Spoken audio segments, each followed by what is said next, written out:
விரலுடைய மகிமை, இந்த விரலுக்கு எக்கச்சக்கமான மகிமை இருக்குது, அவ்வளவு power. the most power of the finger. இதுதான் எதற்காக நாம் வாக்களிக்க வேண்டும். வாக்களிப்பது நமது உரிமை. அந்த உரிமை எவ்வாறு பெற வேண்டும்? நீ வாக்களிக்க தவறினால் உன்னுடைய வாழ்க்கையை நீ தொலைத்து விட்டாய் என்று அர்த்தம். உன்னுடைய வாழ்க்கையை தொலைக்காமல் இருக்க வேண்டும்.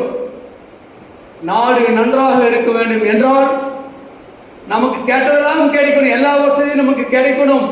அப்படி என்று நீங்கள் நினைத்தால் மட்டுமே அது சாத்தியம். 2026 சட்டமன்ற தேர்தலிலே 100% வாக்களிப்பதற்கு நீங்கள் எல்லாரும் விழிப்புணர்வை ஏற்படுத்த வேண்டும்.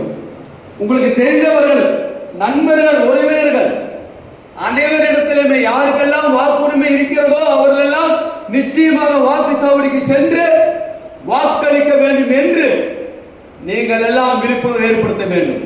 வாக்களித்து விட்டு வெளியில் வந்த பிறகு அந்த மை வைப்பார்களே, இப்படி ஒரு விரல் புரட்சி, அந்த ஒரு விரல் தான் அவ்வளவு மந்திரம் இருக்கிறது. ஒரு புகைப்படம் எடுத்து உன்னுடைய வாட்ஸ்அப் ஸ்டேட்டஸ்ல வச்சுட்டீங்கன்னா